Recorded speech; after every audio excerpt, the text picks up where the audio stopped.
Okay, starting again. Bismillahirrahmanirrahim.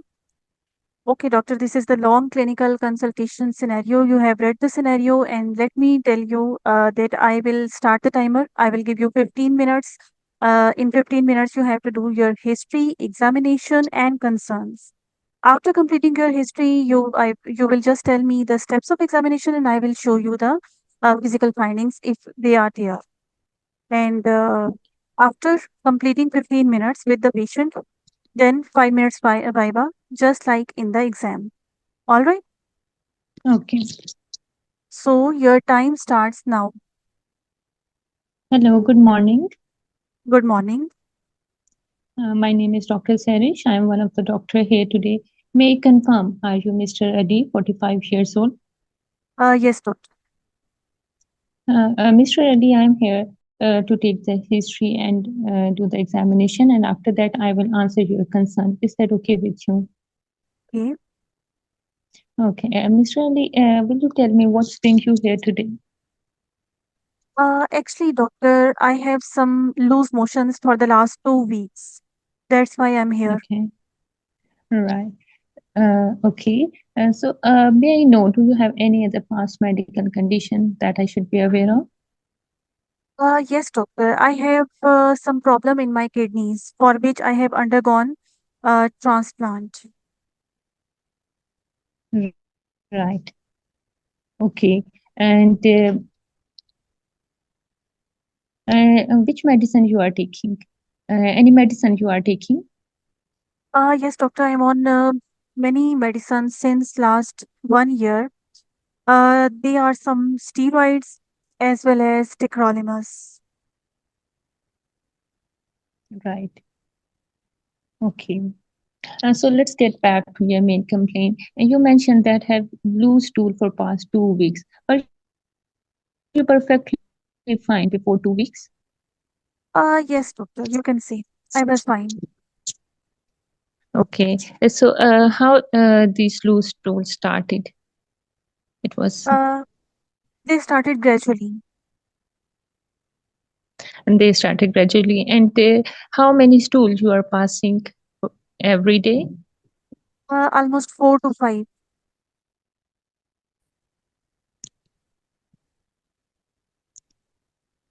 4 to 5, right? And may I know what is the consistency? It is thick or it is watery? Doctor, mostly they are semi-solid, but sometimes they are watery as well. Right. And with time, it is getting worse or like it's staying the same? Yes, it is getting worse with time.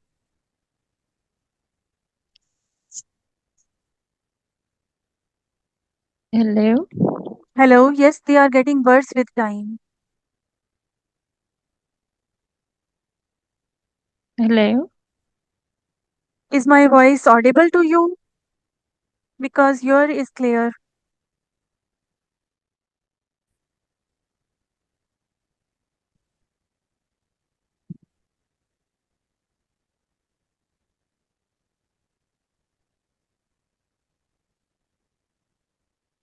Hello,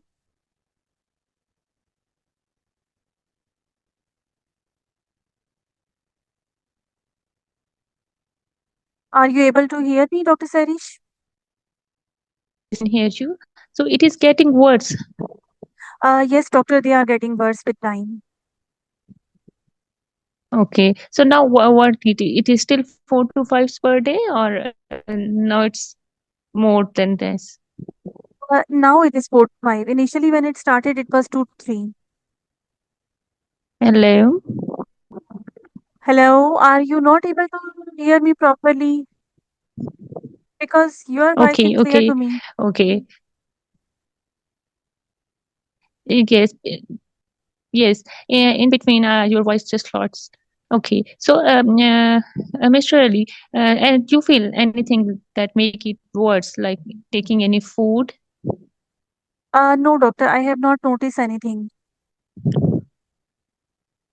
Okay. And anything that make it better, like being empty, uh, without taking food, do you feel better? No, doctor. Even after fasting, not eating anything, still I pass loose motions. Right. And do you feel like it is difficult to flush it? No. Okay. Do you think it is large in quantity? Yes, doctor. I feel that it is large in quantity. Okay. So do you have any tummy pain? Yes, doctor. There is some tummy pain as well. And where exactly the pain is? It is more in the center of my tummy. Right. And do you think like does it radiate anywhere else in the tummy? No, Like no, sometime back to your back? no. Okay. And now, what is the grade of this um, pain? Like if I score it 1 to 10, how you will grade it? I think, doctor, it is 5 out of 10. 5 of 10. And may I know how it is? Like it is sharp or any dull pain? I think it is dull pain, crampy pain. Crampy pain. And it is there all the time or comes and go? I think, doctor, it comes and go. Comes and go. And it is with since you have these loose stool. Yes. Okay. Do you have any tummy swelling? No, Any any sickness? no, Any vomiting? no, Any yellow discoloration of your eyes? no, Any blood through back passage? no, Okay. Do you have a high body temperature? no, Any weight changes? no, Any tiredness? no, doctor. Any lumps or bumps in the body? No, Any excessive sweating? no,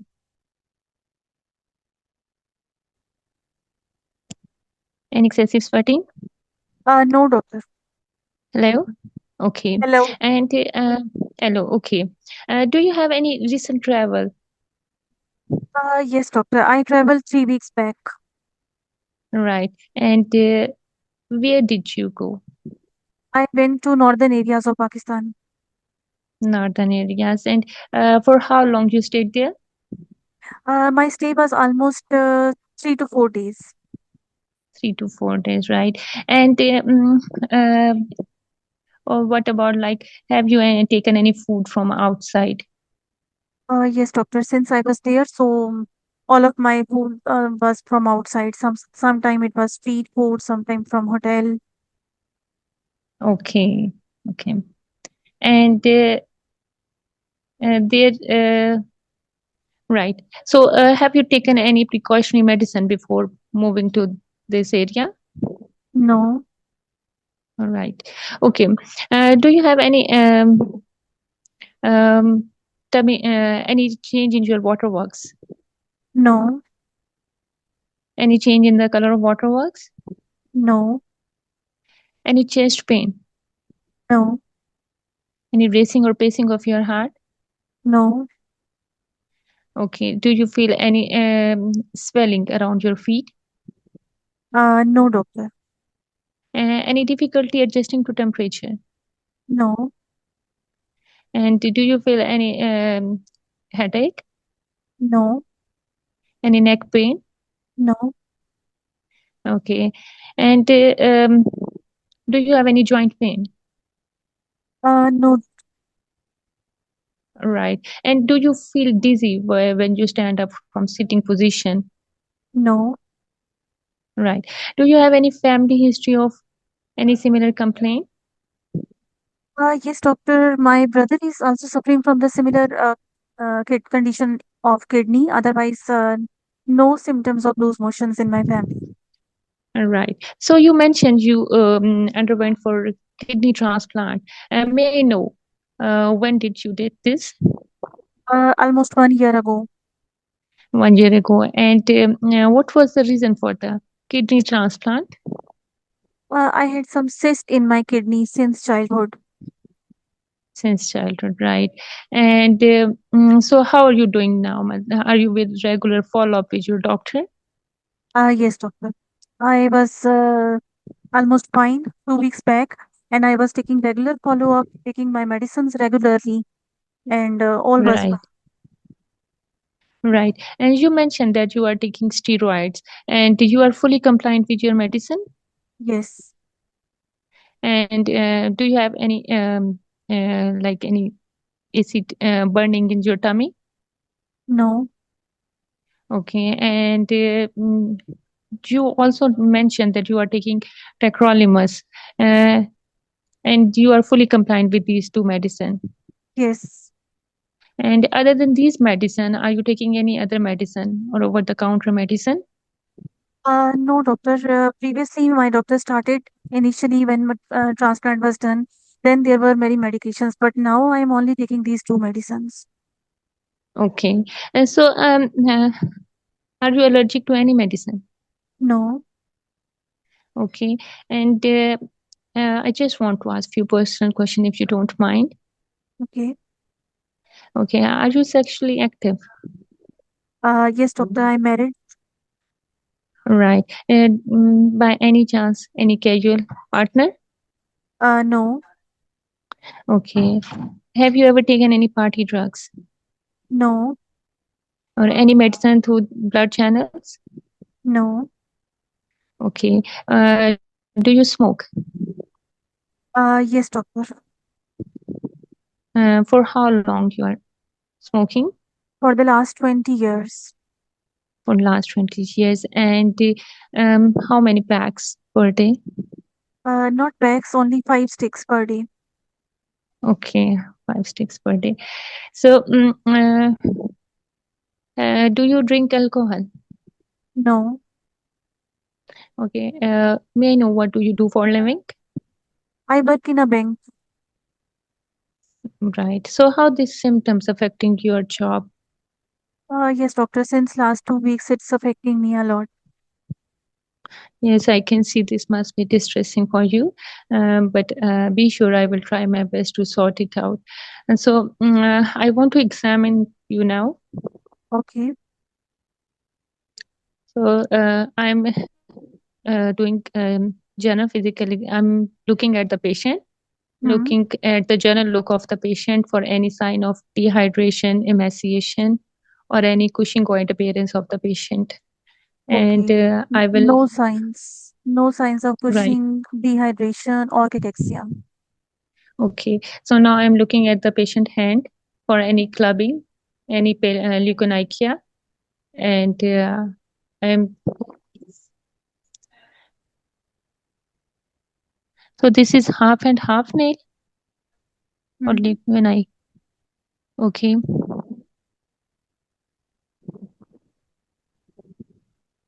Okay. Uh, then I am looking for. Then after that, I will look for the pulse, Hmm. and I want. Then after that, I will ask the. I want to take the blood pressure of the patient at this point. Then I Hmm. will look into the eyes for any also any pallor or any No, jaundice. no pallor, no jaundice. And then in the oral cavity, I will look for any dehydration, any sign of nutritional deficiency, any angular cheilitis, or any oral thrush. No such signs. Any other thing? And also, I want to look for any gums hypertrophy. Hmm. Okay. Okay. And in the hands, I will also look for any sign of AV fistula, or Hmm. this is the fistula. Okay. And also, I will then palpate either it is bruise there or not, Okay. Bruise there. right? And any recent needling mark, I can see like two marks. Is it? Two black Uh, dots, no recent needling marks. right?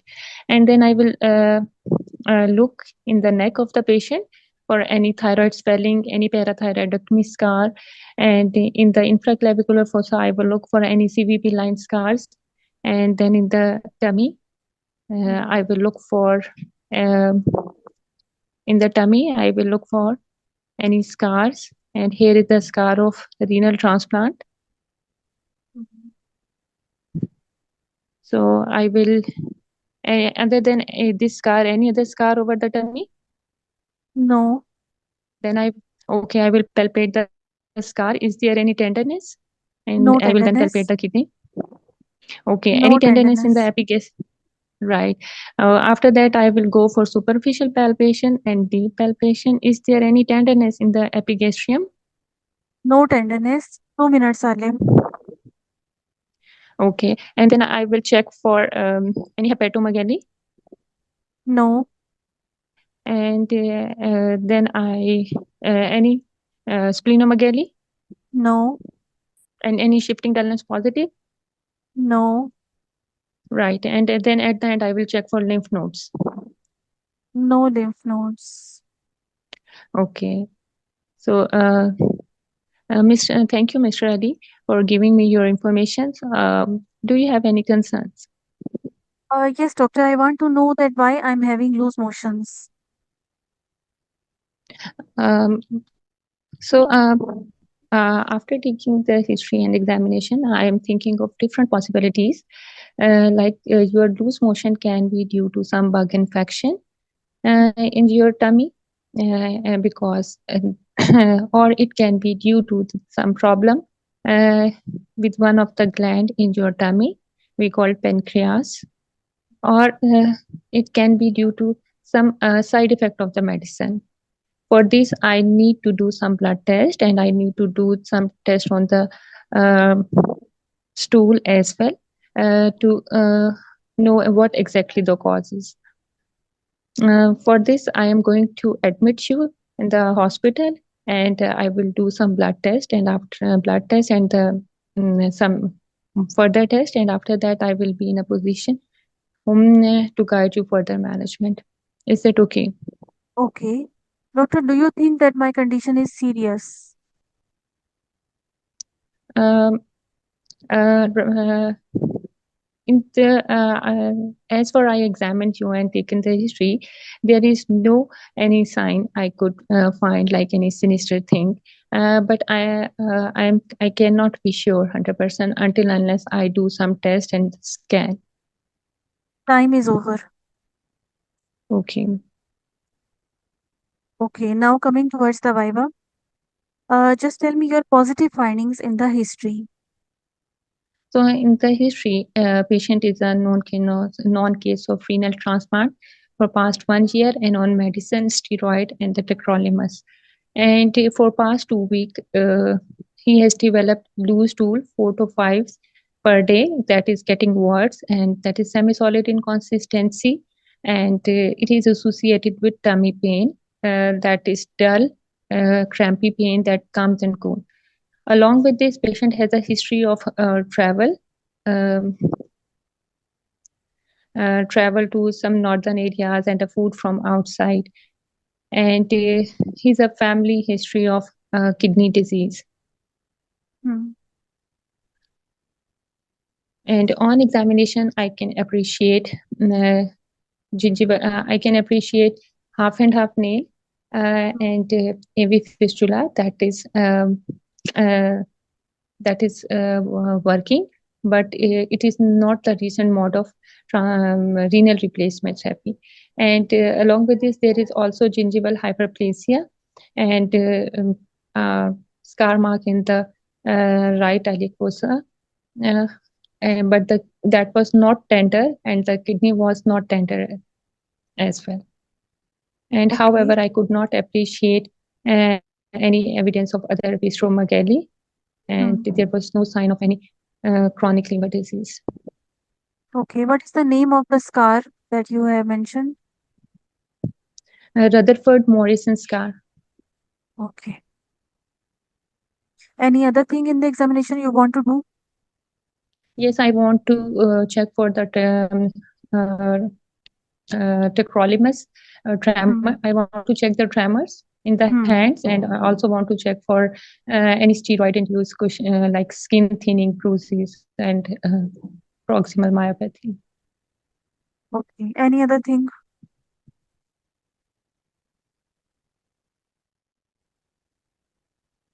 Okay. What are your differential diagnoses?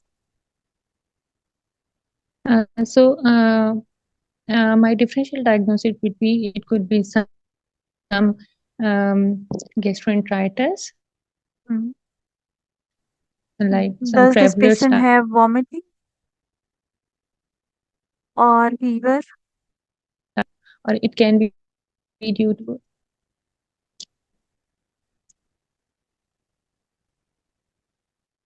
Hello. Are you able to hear me? Yes. Okay. Yes. So your first differential was gastroenteritis. Yes. Anything else? Yes. Cytomegalovirus enteritis, or it can be pancreatitis.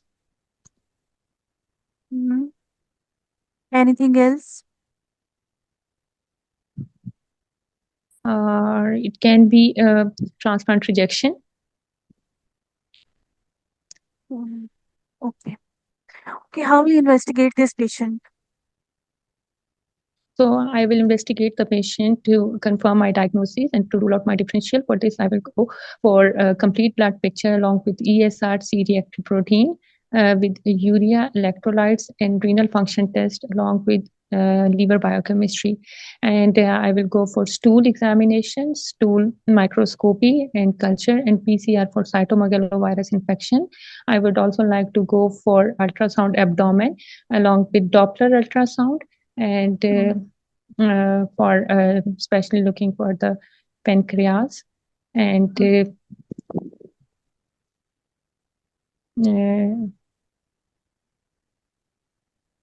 I will also like to rule out other viral screen.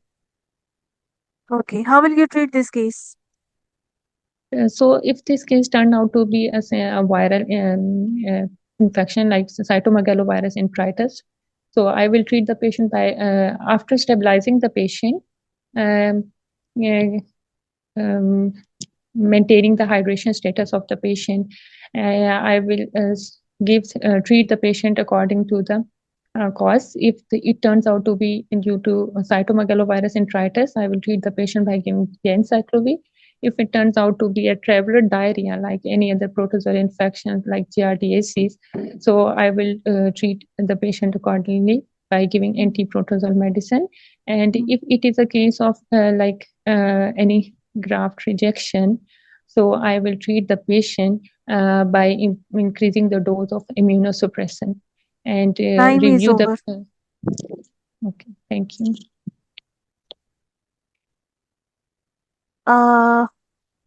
Overall, it is a good attempt, Dr. Sarish. Just give me few minutes because this meeting is going to end, and after that I will restart. Just 1 minute, okay? And same link you will share. Same link you will click, and the class will start again. Okay.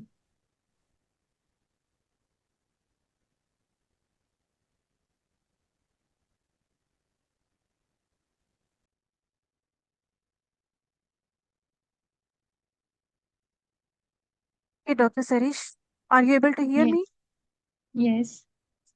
Okay, overall it is a good attempt. Let's discuss this again. Few things that were missed, and few things, instead I should say many things that you have performed quite well. I mean very well.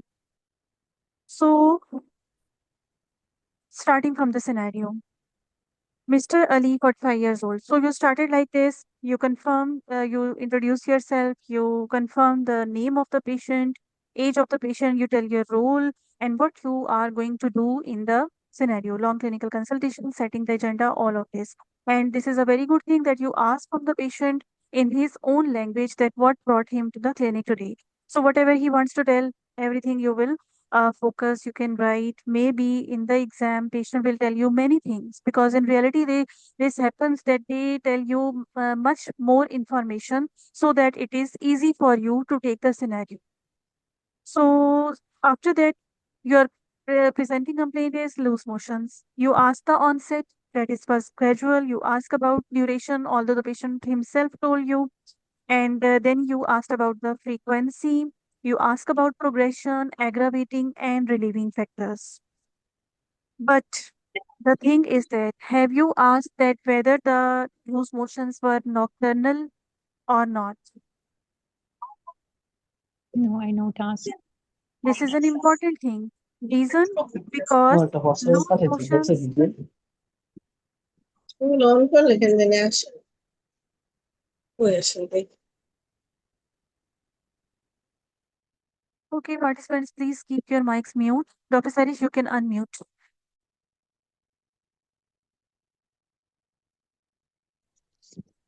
Yes, So the thing I'm is live. that the loose motions, my voice is clear? Yes, clear.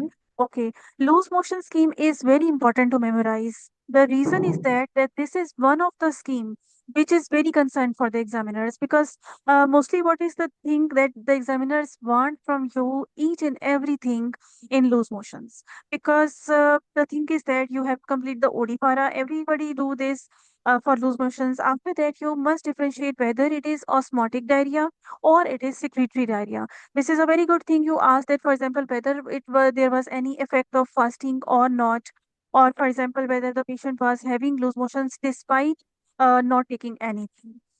Other thing is that you have to differentiate between whether it is small bowel diarrhea or large bowel diarrhea because this question can be from the examiner side that do you think in your history that it was small bowel diarrhea or large bowel diarrhea? Have you asked all the questions or not?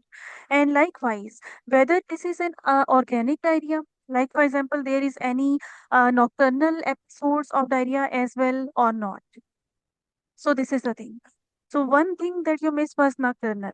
Other things are like, for example, yes, you ask about consistency, you ask about blood in the back passage, or for example, the blood was mixed with the loose motions or not. The reason is that you gave one of your differential of cytomegalovirus colitis. So cytomegalovirus colitis is mostly bloody diarrhea along with fever. This is one of the things that you have to ask about the blood in the mixed with the stools or not, apart from blood in the back passage. Other thing is mucus or slime in the loose motions. Other thing is tenesmus. Have you asked about tenesmus? Although it was acute diarrhea, this was the whole scenario was about acute diarrhea. That was the presentation was less than 4 weeks. But still, these things Yes, need to be evaluated because these are important questions. Whenever the patient present with loose motions, whether it is of short duration, still you need to ask. You don't know whether it is the flare up of any inflammatory bowel disease or any large bowel diarrhea. So, tenesmus questions you should ask in your scheme. Like, for example, you can just ask that do you have any sensation of incomplete evacuation after each bowel habit? These things is important. Likewise, urgency. Urgency is also very important because examiner will ask what questions you ask in order to differentiate between small bowel diarrhea and large bowel diarrhea. So, tenesmus, urgency, bloody stools, as well as mucus in the stools, these are symptoms of large bowel diarrhea. Yes, you ask about the quantity or volume of the loose motions. So, mostly in large bowel diarrhea, the quantity is less, and mostly in small bowel diarrhea, it is more. You ask about steatorrhea, that is, for example, any stickiness of stools or are they difficult to flush? So they can be present in both conditions, but more a feature of this large bowel diarrhea. So urgency, you need to ask that, for example, do you have to rush to the washroom for each episode to pass the loose motions? So these are the questions that were missed in the scheme of loose motions. so Other, incontinence is also a feature of large bowel diarrhea. yes, incontinence is also a feature of large bowel diarrhea, and it is mostly present with urgency. So this thing also you should ask whether there was any incontinence because patient told you sometimes it is semi-solid, sometimes it is watery as well. So this is the thing, incontinence can be there with watery consistency.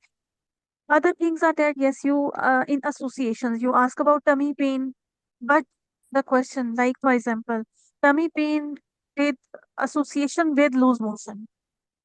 Reason that although you didn't give the differential of irritable bowel syndrome, but you can easily rule out this IBS from your history.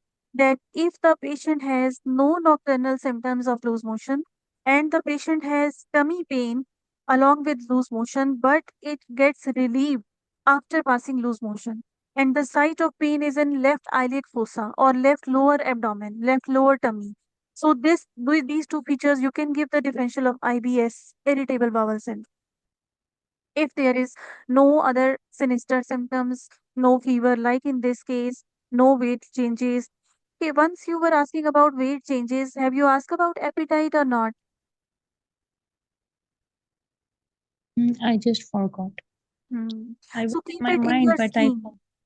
Yes, keep this in your scheme that whenever you are asking about weight changes, appetite is important, especially in a case of GIT, like here, loose motions. So this is the thing. Rest you have after that tummy pain, you ask about the questions of GI tract, like for example, nausea, vomiting. But since you are giving your first differential of gastroenteritis, so the thing is that here you are finding only loose motions, no nausea, no vomiting. So where you can justify the gastro portion of gastroenteritis. Okay. After that, yes, you ask about mouth sores or yellow discoloration of your eyes, tummy distension, as well as what other symptoms? I think yes, blood in the back passage. You ask. You ask about fever or high body temperature, fatigue, weight changes, joint pain, cold, heat intolerance, lumps, bumps, urinary symptoms. So many questions you have asked. Okay, this is a very good thing that you ask about past history, medication history. Reason that obviously we are short of time in the exam. And in real exam, obviously because of exam stress, 30 minutes is very, very less for history as well as but examination. So asking about past history, medication history can give you a clue in your long case. But the things are that you have to evaluate everything in your uh, I mean in the scheme whenever the time comes in past history, medication history, all that. Okay, coming towards that. First, you ask about here past history. You ask about the duration till when the kidney transplant has been done, for which purpose this was done, kidney transplant, the cause of kidney transplant. Okay, in the medication history, you ask about allergies, you ask about the medication that the patient is taking or any over-the-counter medication, or for example, uh, this thing that right from the start what medications he was taking, but any recent change in the dose of medicines. This was very important yes. question. And the thing is that examiner may have asked the patient, the surrogate, do not tell unless and until the candidate asks from you. The reason that that's why in the scenario it was not mentioned only loose motions for the last 2 weeks, nothing else.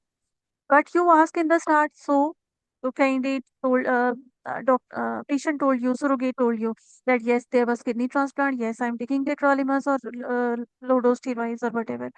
But the thing is that you have to ask any recent change in the dose of your tacrolimus. This will help you in your differential diagnosis, especially in a case of acute presenting complaint. No previous known conditions or known case of diarrhea or chronic diarrhea like this. So the recent change in dose of any medications, over-the-counter patient was not taking any analgesics or other medications which can cause diarrhea, because here there was no fever, no fatigue, or no such thing. Still, you were giving your differential of traveler's diarrhea. That was a very good differential because travel history was positive. You ask about the precautionary medications, where the patient stayed, what type of food he eat, what type of water you should also ask, because water is also one of the main source of this infectious diarrhea. So water, was he taking tap water? Was he taking bottled water, mineral water? These questions include in your history, especially when you are keeping the differential of this traveler's diarrhea. Okay, although acute, but since this patient is has renal transplant. He is on immunosuppressants for the last 1 year and probably for whole of his life. So tuberculosis history should be asked. Any history of contact with tuberculosis. Although there was no sinister symptoms, no weight loss, no fever, no such symptoms like this, but still keep in mind, maybe examiner will not mind, but just for the sake of your scheme. You ask about anemia symptoms, very nice. You ask about the symptoms of fluid overload, swelling of feet. I mean, your history was up to the mark. Just few questions that you missed. You ask about sexual history, family history, similar symptoms, or similar symptoms like of diarrhea, similar symptoms in the family, any specific disease in the family, smoking, alcohol, illicit drugs, job, and all those things you have completed in a very good manner. Just one thing. I think you were at 10 minutes when you started your examination. Although this is a long history, but still uh, try to start your examination at 9 minutes at least. Although 8 minutes is ideal, because now when you are starting your history, you come to know that patient is a known case of renal transplant, polycystic kidneys. So you must know that now your examination is a bit long. Not a simple case of gastroenteritis or traveler's diarrhea in which you will not find any important thing other than signs of dehydration or somewhat anemia. But since renal transplant, so you have to think about that you just give me 1 second, please. Keep your videos and mics mute. Okay. So at least start your examination at 9 minutes because you have to complete your examination at 13 minutes and keep at least 5 minutes for the examination because only your communication skill was judged when you were taking history or maintaining patient welfare. But once you start your examination, then your other skills will be checked, like physical examination, identifying physical signs, clinical judgment, and obviously you have to make your differential strong once you complete your examination and identify the physical signs. So the things in the examination. First of all, yes, you were right. General look of patient. After that, okay, regarding general look, also look around the bed, around the bedside. Maybe they have put something important for you as a clue, like for example, immunosuppressant medications, or for example, although here the case was polycystic kidney disease. Okay, that is the renal transplant secondary to polycystic kidneys, but it can be somewhat like some congenital kidney disease like Alport syndrome. Patient might is having hearing aid and he is not wearing it during the time of examination. It can be on the bedside. This is I'm talking about not like this case, but a general case of renal transplant. Likewise, there can be a glucometer on his bedside or near the bed. So these things you should keep in your mind whenever you are doing your short case of renal transplant. After that, okay, here you will, after taking the general look of the patient, you will come towards the right side of the patient and you will look at the hands. In the hands, you will look for half and half nails, or these nails are also called as Lindsay nails. So these nails you will look for leukonychia, you will look for finger prick marks. They can be there in a patient of diabetes or even in this patient, although patient is taking low dose steroids. But still, you should look for finger prick marks and also fine tremors, because make this your scheme that here you know right from the start patient is taking tacrolimus, patient might have taken cyclosporine, so both of these can lead to fine tremors. Even you can include this in your history as well. Maybe patient will say, yes doctor, I have shakiness of hands, so this thing will I mean, it will increase your insight that this patient might be taking increased quantity of tacrolimus or has some toxicity because of tacrolimus. So, shakiness of hands in your history, fine tremors in your examination, and other things are that stigmata of immunosuppressants in the form of steroids, like paper thin skin, bruises, purpura, ecchymosis. This thing you can look on the dorsum of the hand, on the forearm for these steroids, thinning of skin, and all that. And after that, yes, you are right. Pulse, blood pressure. Mostly the examiners will say you, okay, you will look for pulse, but blood pressure, it is there is not much time. You can just ask, is the blood pressure same, or in the end you can offer, I want to check the blood pressure of this patient. Okay, you are looking for AV fistula. Very nice thing that AV fistula you have to inspect, you have to palpate, You have to auscultate as well. Then you will be able to tell the examiner whether it is functional, whether it is operational, or whether it is thrombosed, whether this is the current mode of renal replacement therapy or not. So in inspection, yes, you will look for whether there is any active needling over there. On palpation, you will look for thrill, whether the thrill is palpable, and you will listen to the breathing. And in case there is no such thing like no active needling, then you can say that okay, it is functional but non-operational. Okay. So this is the thing in your AV fistula. Then you should also uh, look for proximal myopathy. Patient is taking steroids, might be taking steroids for the last 1 year. So in case if you forget, just offer these things in the end of the examination when your Viva is going to start. Or for example, when the examiner is asking from you any other things you want to examine in the such patients. So yes, you were right, Cushing goiter appearance. So proximal myopathy might be a side effect of the steroids. Okay, after that, you will come towards the face. You will look for conjunctival pallor or any signs of jaundice and this gum hypertrophy and all those things. Okay, in the neck, yes, you were right. You will look for parathyroidectomy scar as well. This was very important thing and very nice thing that you have mentioned. Also, you will look for any previous excess of hemodialysis because this patient has AV fistula. He might be taking, he might be undergoing hemodialysis via double lumen catheter. So look for the scars of any internal lines, might be subclavian excess or any jugular excess they have taken previously. So the scars in the neck you will look for. Okay, one more thing. Skin malignancies. Keep this thing as well in your mind. They can be present in the form of squamous cell carcinoma or such things. Mostly the site is on the face. Okay, so this thing also keep in your mind.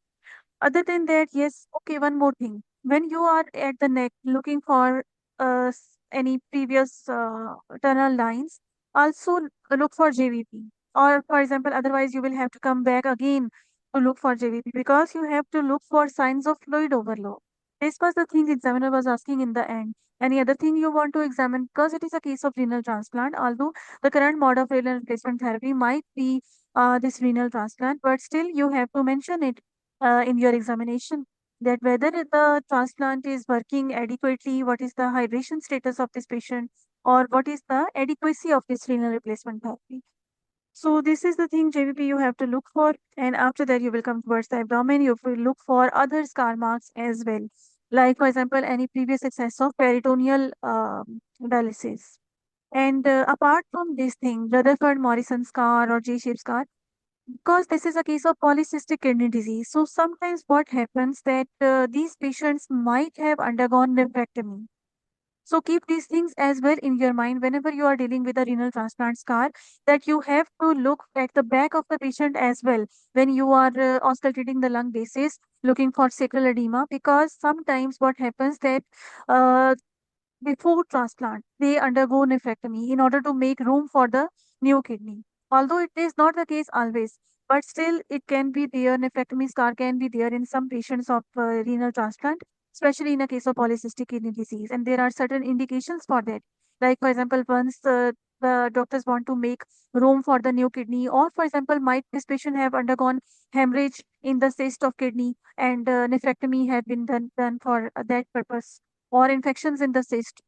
So nephrectomy scar keep as well in your mind.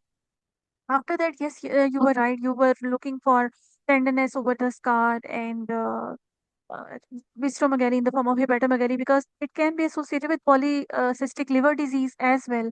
But one thing more, that splenomegaly might not be there in this patient, but you have to palpate the other kidney as well. It might be palatable because it is a case of polycystic kidney disease. He himself was telling you. So you have to palpate the other kidney.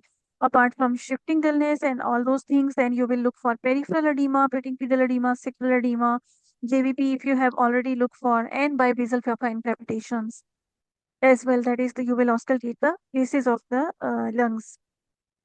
So this will complete your examination. But obviously, once you start your examination timely, then you will be able to complete your examination. Otherwise, You might lose your time in the concern, like in this case, because concern management is very, very important. You have to at least give full 2 minutes or 1 minute 45 seconds for the concerns. Reason that mostly there are three concerns, at least three concerns are there. So you should be able to answer all the concerns in a crisp and clear manner. Like, for example, here you were telling about what is the cause of diarrhea. After that, might be the concern that whether you will admit me or not. Okay, you answered that concern in your first concern. Then the patient was asking about seriousness of the disease. So there would be other concerns as well. So these are quite easy marks that you can get easily. But the thing is that you have to spare your full 2 minutes or at least 1 minute 45 seconds for concern management. So this is the case in the 15 minutes. After that, regarding your Viva, yes, any questions? Yes, I was asking about differentials. Yes, I'm coming towards that. Okay, regarding your Viva, regarding your history, because mostly examiner will ask from you that just give me your positive findings in the history. So just in the start, like you will start like this for every patient, make it your habit. Mr. Ali, 45 years old. Okay, because it will leave a very good Okay. impression. Because you will otherwise, if you not practice this, you will start this patient is presenting with this.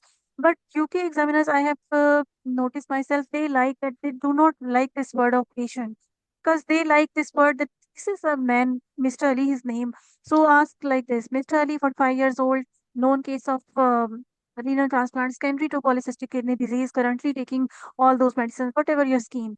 Otherwise, no problem. You can tell this in the past history. Then you will start like this: loose motions, 2 weeks in duration, gradual in onset, progressive in nature, no aggravating and relieving factor.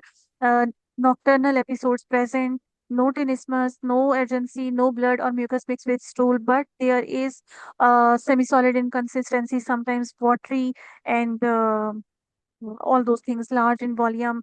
And then you will tell about the associations, tummy pain, abdominal pain, 5 to 10 intensity, all those things, shakiness of hand, and all. Since this case, you missed that point of medication history, any recent increase in dose. So if you have asked, the patient would have told you, Yes, doctor, I have, my kidney doctor have increased the dose of tacrolimus." If you have asked about shakiness of hands, so it might be the thing. Otherwise, the differentials, which in this case would be, okay, first differential you are giving gastroenteritis, but there is no symptom of nausea, vomiting, there is no symptom of fever. So instead of gastroenteritis, you can keep the differential of traveler's diarrhea that you were saying. Traveler's diarrhea is a very safe differential over here. Reason that patient has travel history 3 weeks ago, symptoms are 2 weeks ago. Patient has no history of any fever or sinister symptoms. So traveler's diarrhea is a very safe TD over here. Otherwise, medication induced diarrhea, tacrolimus induced diarrhea, which is the case over here, because patient has fine tremors, patient has gingival hypertrophy. So tacrolimus induced diarrhea, your first differential, traveler's diarrhea, your second differential, infectious diarrhea you can keep. Although there is no fever, but still patient has nocturnal episodes of diarrhea, patient has diarrhea for the last 2 weeks which are not settling. So this is the thing. And even in case there are no nocturnal episodes or there is tummy pain which is relieved by defecation, so you can keep the differential of irritable bowel syndrome, but down the list after ruling out all the possible differentials. Okay, cytomegalovirus colitis you are giving in your differential, but it is mostly bloody diarrhea. It is associated with some fever, and since last 1 year, patient has not suffered any significant episode, but you can justify still if you are keeping it down the list just to tell the examiner that patient is on immunosuppressive therapy. So it can be one of the differential, but down in my list, although there is no blood, there is no fever. So in this manner, you will tell about the differential diagnosis.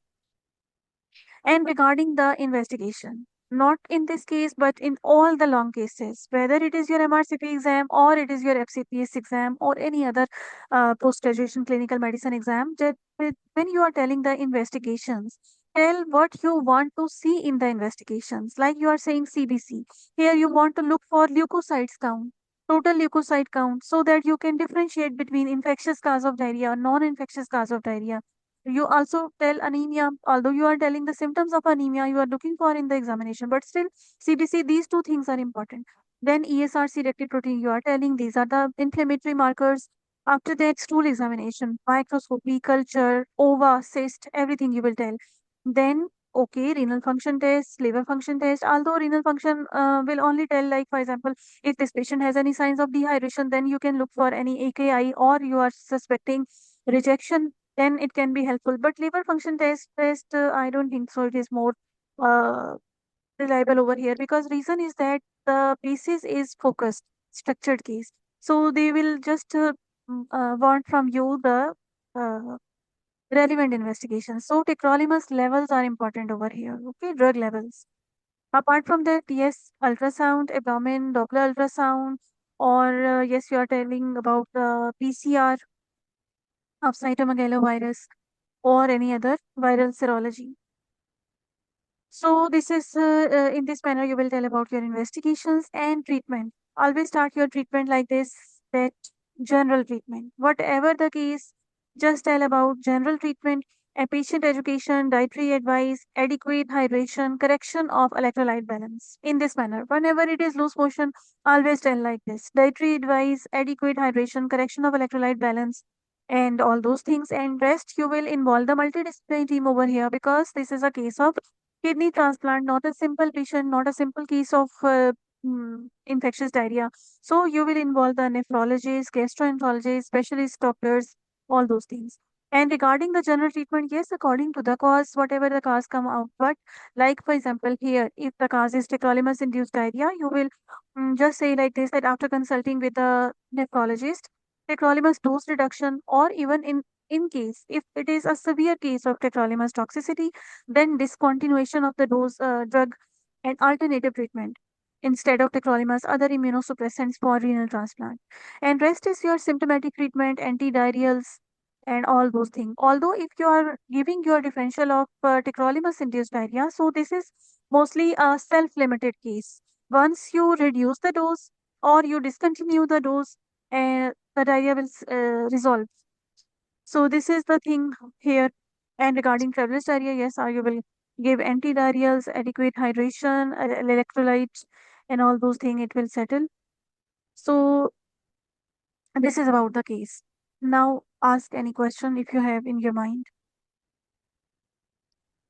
So we can keep like rejection in this case, graft rejection, Okay. chronic In graft case rejection. chronic graft rejection, if you are keeping, the thing is that you what signs have you encountered in your physical examination or in your history regarding rejection? Because examiner will ask this thing. Although, like for example, what things coming in your mind apart from loose motions that are the signs of chronic rejection?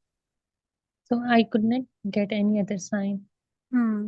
Because the thing is that in case you feel that it is a case of chronic rejection, you will find the signs of renal failure, or you will find the signs of uremia, or the signs of fluid overload, that the kidney transplant is not functioning well. Or, for example, you will find out that the patient is currently renal replacement therapy is not the renal transplant.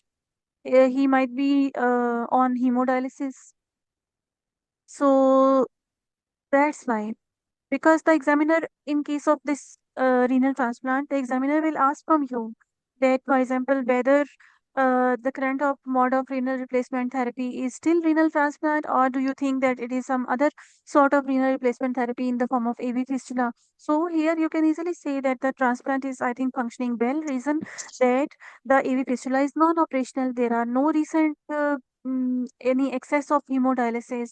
I haven't find any signs of fluid overload in the form of peripheral edema, raised JVP, bibasal crepitation. So renal replacement therapy mod is currently renal transplant. So that's why there is no sign of any uh, graft rejection. Okay.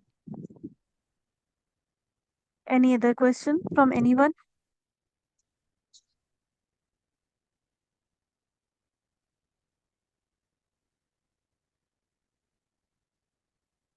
Should we keep rejection in the DD? Again, the same thing, that if you are keeping the case of this differential of rejection, still you have to give some justification for this. That have you find any signs of anemia? That this patient has any complication of renal failure? So there is no conjunctival pallor, there is no fluid overload, there is no tenderness over the renal transplant, there is no other modes of renal replacement therapy that you have find. So might be the thing that this is not a case of chronic rejection. What would be the cause of infectious diarrhea? Which bug? Okay, once you are giving your differential of traveler's diarrhea, you know, all of you know what is the most common cause. E. coli. Yeah. Any other cause, diarrhea. It can be virus. Mostly, if your history examination, your differentials are up to the mark, the examiner will not go in the details, especially in case of PACES. That they will ask all these questions which I have asked. Only history points, positive physical findings, or your list of differentials. Once they are digging out, like for example, they are asking any other thing. So there might be something over there. Okay. So Stool can cal we keep protected. Hmm. can we keep Yes. pancreatitis in this case, chronic pancreatitis, because patient is on steroids? Okay. So what things you have looked for in the history, or what things are favoring the chronic pancreatitis? Like the patient was giving sometimes semi-solid food, large in quantity, and tummy pain, Hmm. and patient is on steroid, Hmm. Okay. and But the thing is smoking is that, also yes, smoking is also a risk factor. But the thing is that, have you found any epigastric pain radiating to the back? And the thing is no that patient. acute diarrhea is acute. Patient is taking steroids Okay, for a long time. Diarrhea is only 2 weeks ago. Previous, or for example, you can just ask the symptoms. Is this for the first time that you have suffering from this diarrhea, or it was there previously as well? Then you can keep this differential. Likewise, have you find any symptoms of steatorrhea that you were asking? Any stickiness of these loose motions, or for example, any oil in your stools or oily sensation? So this was not there. Stool calprotectin okay, should be in our investigation list. Okay, so stool calprotectin or lactoferrin. These are mostly the markers of inflammation of gut, and they are there for ruling out inflammatory bowel disease. But the thing is that your symptom or your presenting complaint is for 2 weeks only. Although you are keeping the differential of stool complete examination, stool for ova and cyst and all that. So once they come, ESR will come. Then later on, you can go for stool calprotectin. But the thing is that, have you find any sign of large bowel diarrhea, like for example tenesmus, like urgency, or for example, um small volume stools, or blood, mucus, slime. So these are mostly the features of this large bowel diarrhea, stool calprotectin inflammatory bowel disease, associated with some sort of appetite changes, some sort of this, flare of symptoms, weight changes will be there. So maybe otherwise this is not your case, because you are not you have to give your investigations according to your differential diagnosis. Since you are not keeping inflammatory bowel disease here, so stool calprotectin or lactoferrin will be irrelevant. Examiner will ask from you why you are keeping stool calprotectin. Then you have to justify. Then you have to answer like this, that I have to rule out inflammatory bowel disease. They will ask, is it the case? Do you think this is the case of inflammatory bowel disease? So this is the thing. Have you find any extra intestinal features of IBD? So that's why try to keep your investigations relevant. In case, if the examiner is like this, that he will ask, okay, any other investigation, which is rarely in case of PACES, then you can tell about other investigations.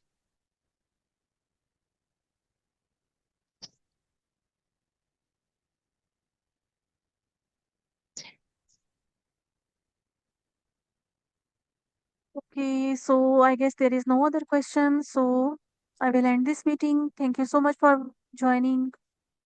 Best of luck, thank all you. of you. Allah Hafiz. Allah Hafiz.